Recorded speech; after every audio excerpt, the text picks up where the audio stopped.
Essentially, the topic of what we want to talk about today is why do we worship one God only? What's the like? What brings us to one God only, and kind of, I guess, what does that mean too? I guess that they both go together. What does that mean? Yeah, One God only. but Okay. to jump in the notes, I guess. I mean, I was thinking about it. My this process, probably started back as far as I can remember, but where it, like I could say, it had an official start was in high school. You know, so in high school, I started to just wonder, what do I believe? I mean, my parents had taken me to Yeah. church every Sunday for my whole life, but I wasn't sure if I believed that. You know, things that happened in church, I was like, man, what? I don't know, give or take. Um, but I just started to think, what do I believe? And throughout high school, just I started to formulate it. The thing that I formulated was, what do I know? What can I like? I'm only going to believe stuff that I know that I can prove. And the first thing that I knew that I can prove was that I exist. I don't care Mm-hmm. what anybody tells me. I'm here. you know, like I Mm-hmm. exist. And that you can believe whatever and any other situations happen. I exist. But if I exist, I know that I didn't put myself here. So immediately I realized, all right, I have a creator. Because I just popped up out of nowhere. And 16, 17 years in, I'm just starting to realize that I'm here. you know? So I Mm-hmm. was like, all right, I know I got a creator. Um, and if I got a creator, why did he put me here? Like, there must be something that he has for me to do. You know? A duty, if you will. Like, you got something that you're supposed to do. Like, bees are supposed to be bees. They're supposed to make honey, do bee stuff. Yeah. What are you supposed to do as a What's your human? purpose? What's your purpose? So that's where that thought started back in Life high school. question. you know, Like just regular life's questions, life question: what's my purpose? How Like, do we start? Yeah. what put Try to me get it. here and why? Yep. You know. So Yep. it was probably, yeah, I was 17 when I stopped being religious, if you will. Because I was probably like 16. I was 16 or so when my parents started giving me the option of whether I was going to church with them on Sunday. And by the time I was 17, I was just like, nah, I'm tight. Nah, I'm good. Not really trying to do it.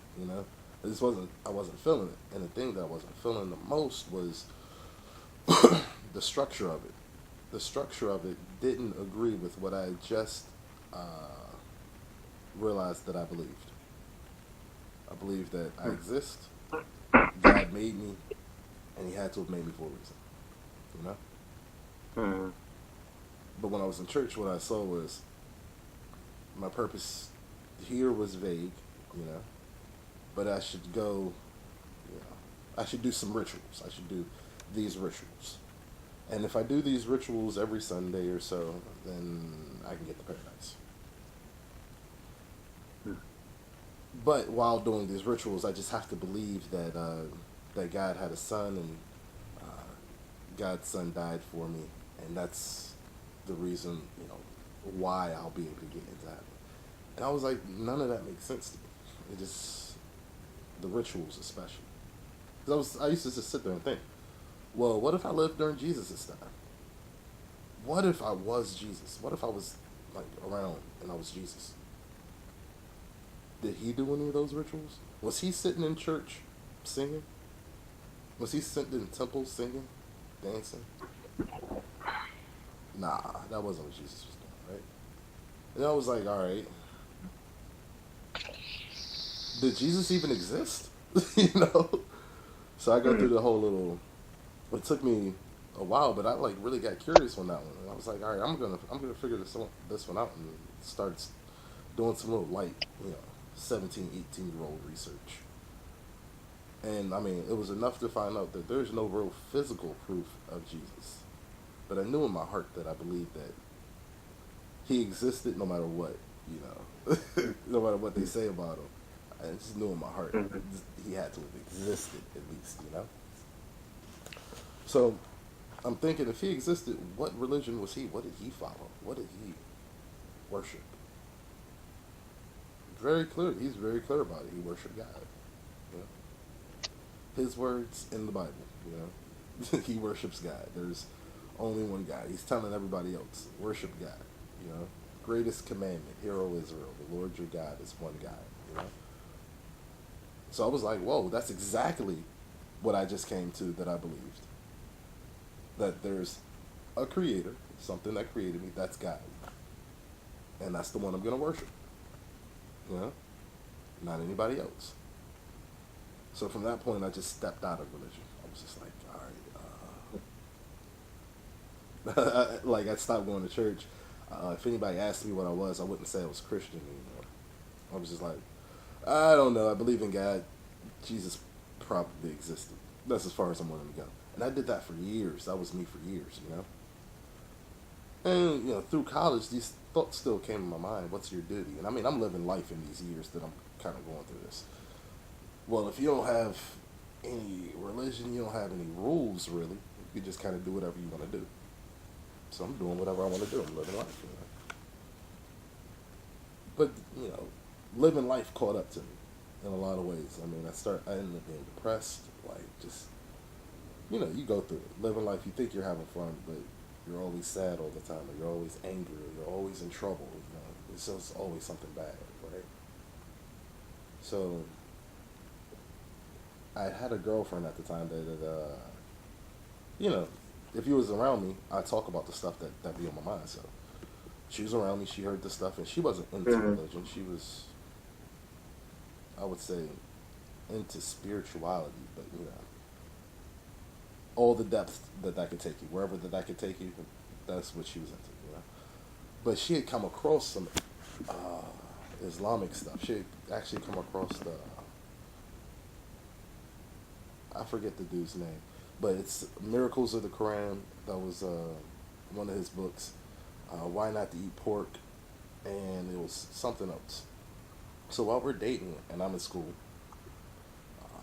she sends me a care package that has all these books in it, but it also has pictures and cookies. So you know, I ate the cookies, looked at the pictures, threw the reading material under the bed. You know, Mm-hmm. I ain't look at that at all, and we ended up breaking up, and we broke up. School year ended, and I'm moving out of the dorm room. No, it wasn't even school year ended. It was the semester was over, and I'm moving out of the dorm room, and I see all these packets. I see all these books that she had printed out for me, right? And I'm just kind of curious. First one I look at is why you shouldn't eat pork. Why you shouldn't eat pork? All right.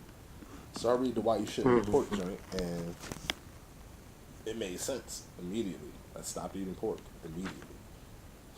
And I drew back to was the thought that I had before. Well, what would Jesus have done? What would Jesus have, you know, followed? Well, he would have only did what God said, and God told him not to eat pork, so he wouldn't have eaten pork, you know. So it was like, all right, we're already on to something here. So I stopped eating pork. Maybe like a month goes by, and then I read the next packet, Miracles of the Quran, and we're back in school now. So this is important to the journey because, and we're gonna get into this, which is kind of clear why it's important to the journey. This stage was my first God only stage, and then I'm gonna get to where I rejected that. So I read, I go through this Miracles of the Quran book, and I'm blown away.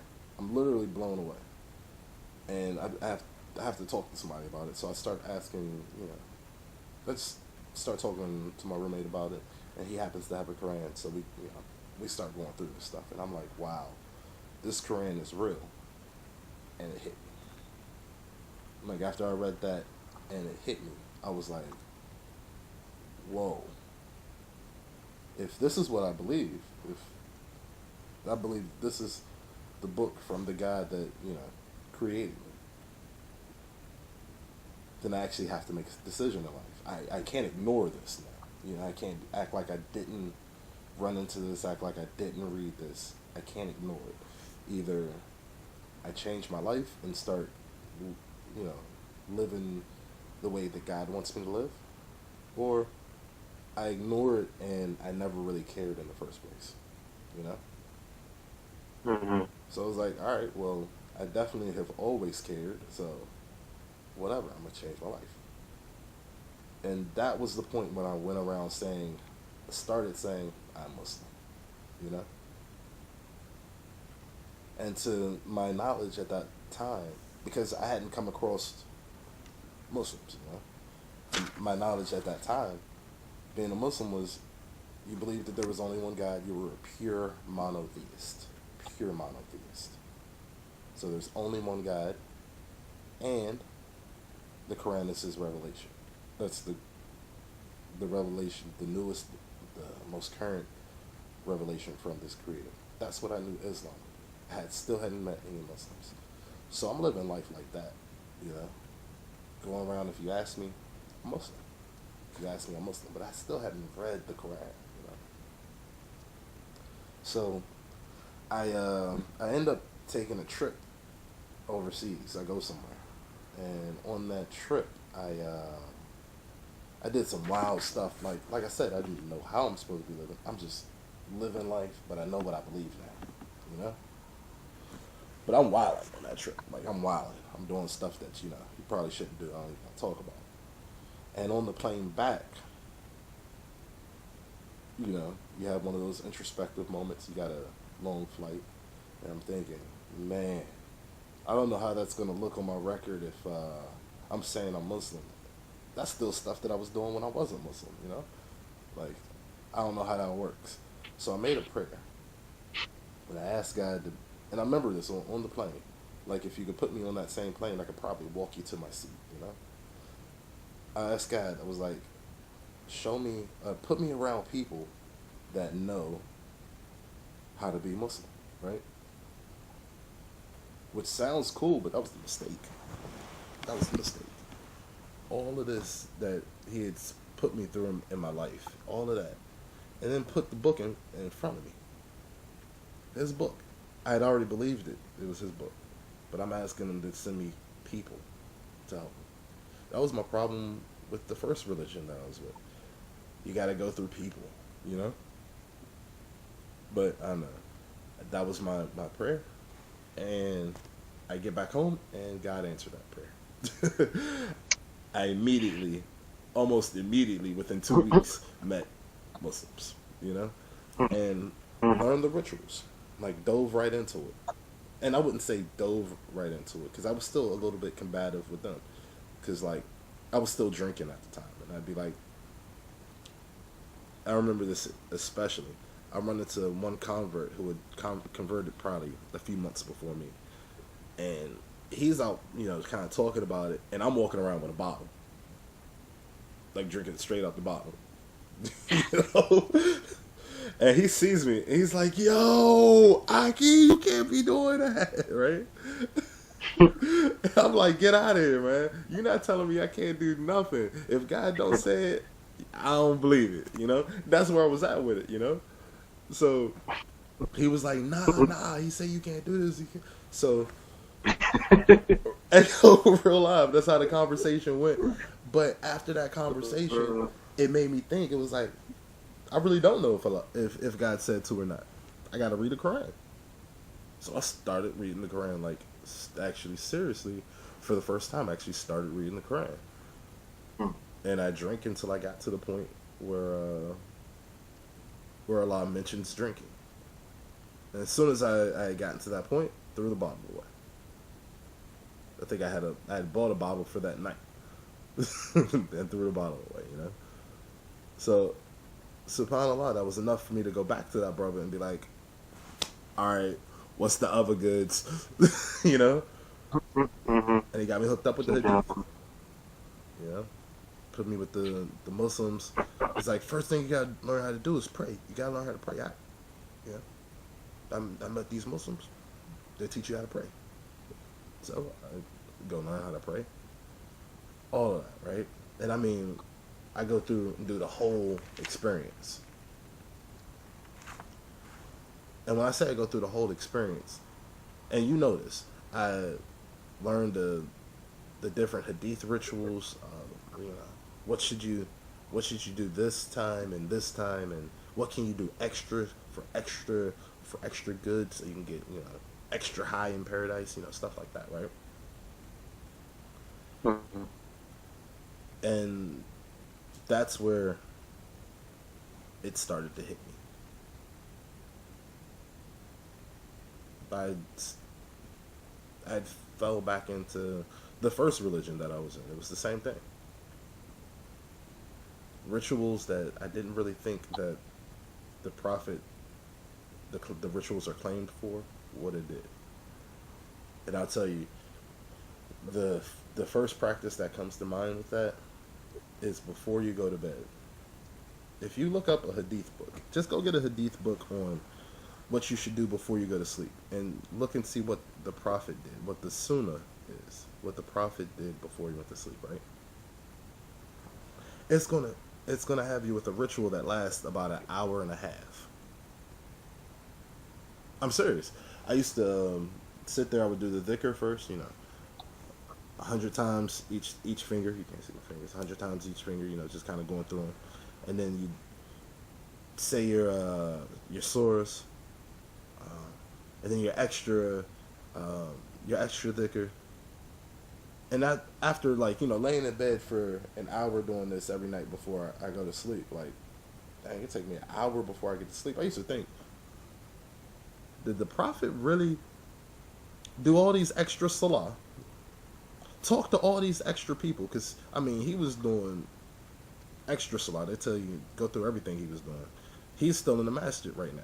And then when he finally finished Mm-hmm. all of this, in the 3 hours that he gets to sleep before Fajr comes up and he has to start it all over again, he spent an hour doing this.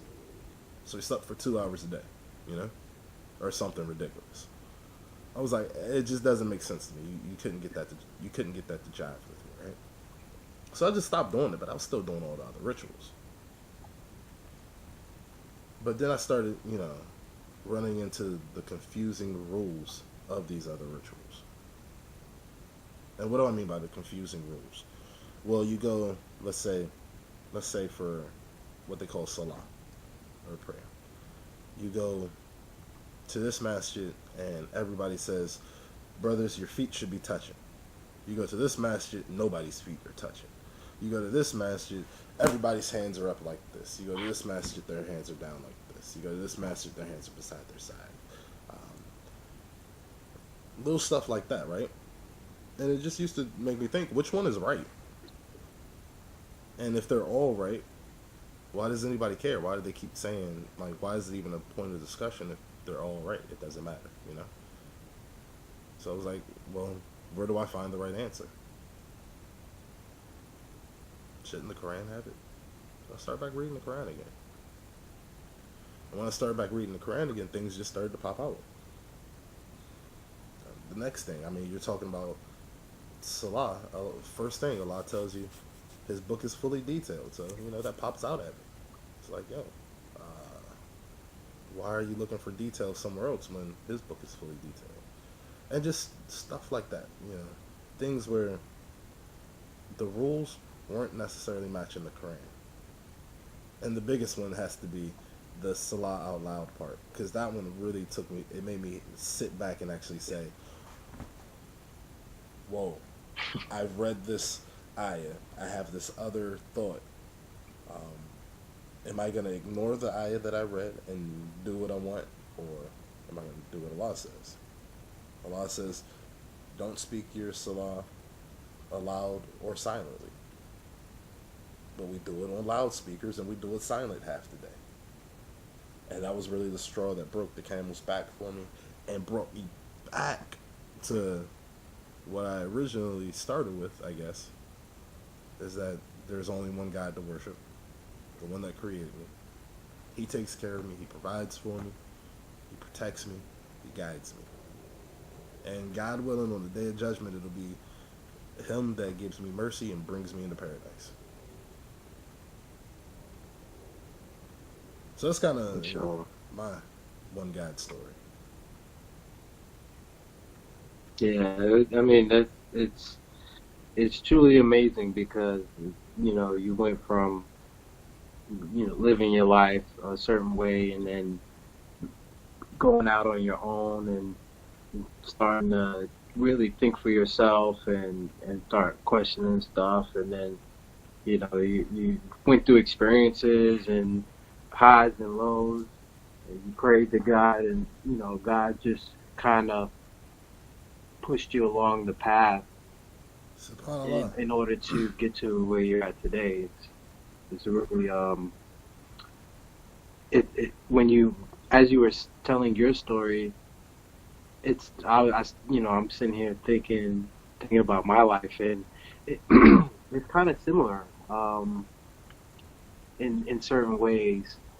Maybe not the timeline of everything, but like I can't remember when I started to you know to think about God, or know that there's a God. But one memory stuck out to me when I was like I was young. I was probably in elementary school, 6, 7, 8 years old. Um, it was me and my siblings. We lived in an apartment building, like probably like 4-story apartment building, and basically the we were young. Like I was 4, I was 6, 7, 8. My other sibling was about like 5, 4 or 5, and my other sibling maybe about 9 or 10, and we were attacked at night, but at night point in the Oh man. apartment in our apartment building. Subhanallah. So yeah, somebody came in there and was like just attacking us and whatnot, and my brother he he told us to go upstairs, and so we went upstairs, and nothing like bad really happened. I think it was just like a scare tactic or whatnot, from growing up.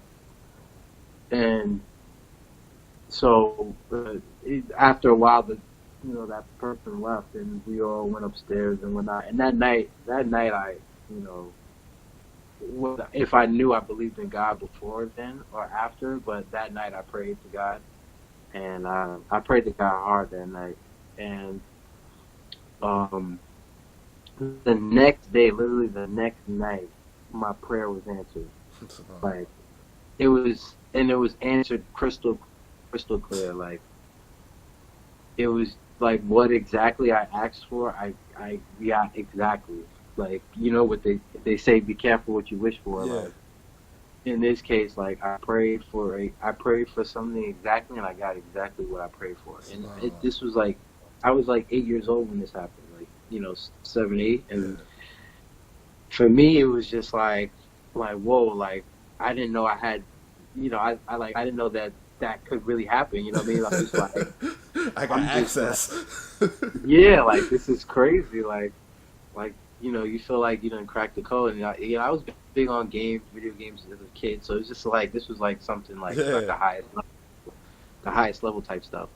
So I wasn't one of those kids that like abused it and just like prayed for every little thing, prayed candy, prayed for whatever. Like, but I knew that it was a certain deep energy that wasn't on the surface, and it was something that was really strong and powerful. It was amazing. Yeah. And um, so I lived my life. I lived my life growing up, and I was always, my family never went to church. I probably went to church like a few times. Um, and another like really groundbreaking part of my life was I was about 11 years old in middle school. Um, this was probably like 1999, 98, and I was hanging out with one of my friends. I was at his house, and we were talking, and I don't know what brought us to this topic, but we ended up talking about the rapture, and I never heard the word before. I thought like knew what was going on. That so I was like, I asked him what the rapture, and he started going off about. He was like, oh, you know about the rapture? This is when this happens, like the day of judgment, and then I close this back, and it's just all this destruction, and the rest of people on earth is gonna be in torment and hell for like 7 years and whatnot. Man, He was like, you gotta be on the good side. He really like. Hey, you When we breaking were up? Your phone young, we breaking were up. both young. Hello, we were both young. Can you hear me? Yeah, I can hear you now. Like we were both young, like super young, and for me, like he grew up like his family went to church and whatnot. He grew up in the church, and I'd like me not growing up in the church.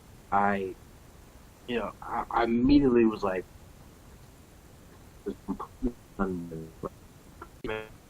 but it was like a really like a shocking moment hearing about like the rapture.